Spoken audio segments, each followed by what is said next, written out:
HTC has announced its new flagship, the One, well, that's it. Guess it'll be the 2 in 2014. The specs are as expected for a top 2013 device.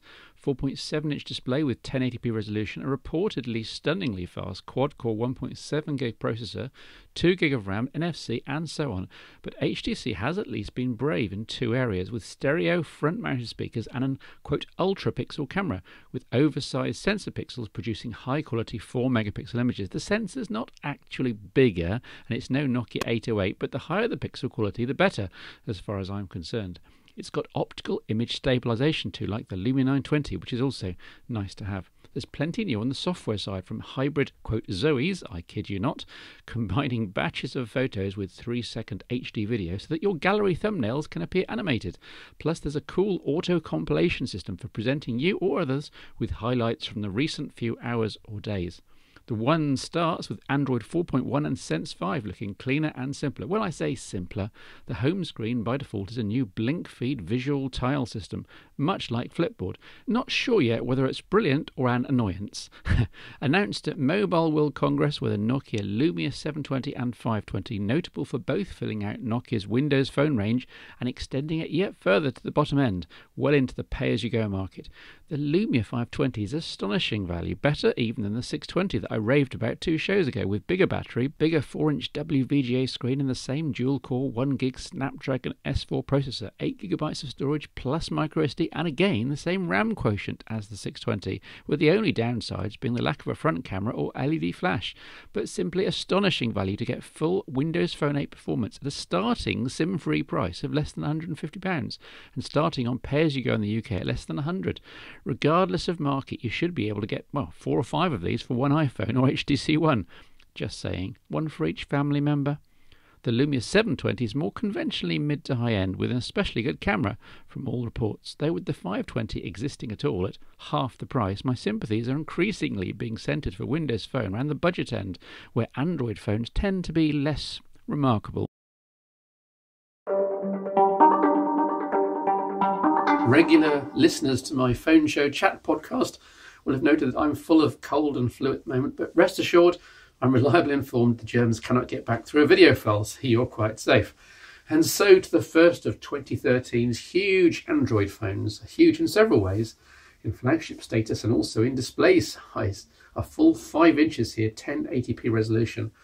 Sony really has taken the slab of glass concept to its ultimate here, with strengthened glass front and back, and on the side. Well, actually that's shiny glass fibre, but you get the gist. Sharp bright angles of glass everywhere, making the Xperia Z, well, look like the proverbial slice of high tech. The only trouble is that this is exactly what it is, a slice of tech. The form factor never really feels comfortable in the far more naturally shaped human hand. What's needed here, at the very least, is a slight curve on the sides of the back and maybe the corners. Some concession to, quote, Samsung being designed for humans. There's a lot of gadgetry to like here, as you'll see, but there's nothing to enjoy picking up every day, nothing to fall in love with, nothing to grow old with. The smooth obelisk edges do hide a number of fiddly fingernail flaps. Let's get them open here.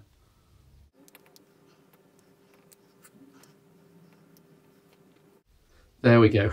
1, 2, 3, 4 for micro SD, micro USB, headphones and the micro SIM card.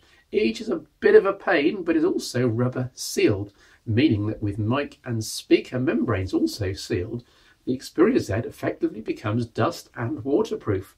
Such mechanical waterproofing is only as strong as its weakest link though. Fail to push a flap home fully and you're in trouble. But it's good not to have to worry about accidental dunking, so credit where credit's due here. 2 dock contacts on the left show that you should be able to charge the Z in a dock in the future, which at least will save wrestling with the top left flap every single blessed evening. Right, so it's Android 4.1.2 with a speedy 1.5 gig quad-core processor, 2 gig of RAM, plenty fast enough for any app, any web page, with 16 gigabyte system disk and micro SD for extra multimedia and capture content, yada yada yada. It's a fast, modern Android smartphone. The user interface is recognisably Android, but to tweaks to the app launcher and to the many system apps, you do get a Google Now in the usual swipe up fashion here. plus the standard Android 4 virtual controls, including getting out of the way when consuming media. Media is not surprisingly a strong point with the Xperia Z, with an excellent video experience, whether on YouTube, Netflix, or here playing back a side-loaded 1080p HD video. Some have criticised the viewing angles of Sony's LCD screen, but I point out it's fine for personal use. The lack of the true blacks and the general user interface they do great a bit after using AMOLED screen, Galaxy's Nokia clear black display, HTC Super LCD and so on. But Bravia colour enhancements kick in for photo and video use, and it's a bit of a mystery really why this software exaggeration isn't applied to the entire interface. As usual for Sony, there's a pretty decent loudspeaker too, though it's far too easily muffled by a fingertip over the tiny speaker slot. It's really bad design really. All they had to do was give the speaker cavity a second outlet through the gaping lanyard hole right next to the speaker. Sigh. And talking of design, why on earth did Sony put in a power button from a phone from 5 years ago? This circular protrusion is very out of place on what's otherwise a space-age monolith. The battery's 2330 mAh and presumably large and flat, though also rather obviously non-removable.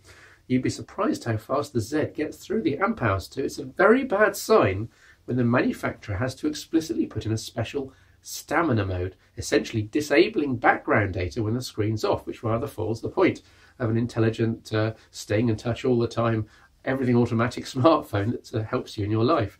But you can selectively then re-enable data for the likes of email and Twitter, but then you're unlikely to get much benefit from stamina mode, so the Z just about gets to a day of use, and that's with a brand new battery.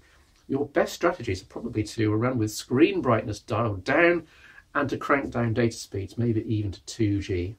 Talking of which, the Xperia Z is hexaband LTE and tri-band 3G, plus Bluetooth 4 and every other connectivity facility you've ever heard of, including NFC. I told you this was a slice of high tech.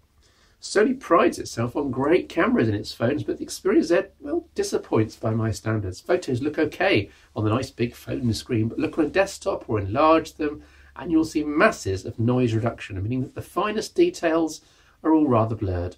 Plus, it's only LED flash, of course. Pah. Unusually, the Xperia Z boasts HDR, high dynamic range, videography. I wonder how the heck that works. Anyway, see for yourself with this sample.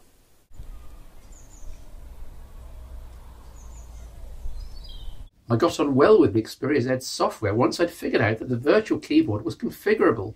By default, you don't even get a full stop key. I found a supplied wizard to add this back in, along with the Google voice input key shown here, and was then much happier. It's also swipe enabled, a system which is, starting to grow on me. Sony has naturally supplemented Google's content services with their own music and video unlimited apps and stores. I had a look around, but I have to say I'm much happier buying from generic third parties like Amazon rather than being locked into one proprietary manufacturer system. Office Suite viewers do the job, though I couldn't see a way to create new documents without paying money. Plus there's the Wise Pilot navigation aid as usual, again as a paid option, though I really can't see why anyone wouldn't just stick with the free Android system, which is perhaps better. Social Life is an HTC Blink feed-like system integrating social and news feeds. Here's the full screen widget, which can run in textual mode or, as here, in visual mode. Me thinks this is crazy. Why not have both graphics and text in one well-designed mode? I did experience a few glitches on the Xperia Z with Wi-Fi connectivity, but I'm sure Sony will polish the software in due course, not least to bring in Android 4.2 at some point. Rather oddly, Sony left in an application called Diagnostics. And yes, this is a full retail model, go figure. Great fun for me as a geek, though. Now here's something that will make your jaw drop. Despite proclaiming the Xperia Z to have, quote, dragon tail glass front and back, it still comes with traditional screen protectors that Sony presumably intends you to apply front and back. I can't stand these. They always have bubbles. They look tatty after a few weeks, and they reduce screen contrast still further. But mostly, if dragon tail glass is so good, Sony, why are these protectors needed at all? I think we should be told. All these glass or glass fibre surfaces, they do rather collect fingerprints, do. Don't even think about handing this to a teenager. We're used to having to wipe our phone screens once or twice a day, but on the Xperia Z, you've got to wipe front and back and, well, probably the sides as well.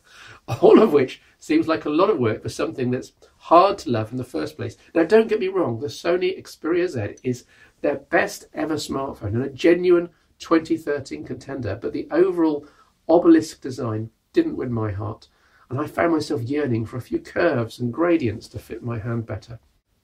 This should certainly be on your shortlist. Just make sure you handle one in a shop first.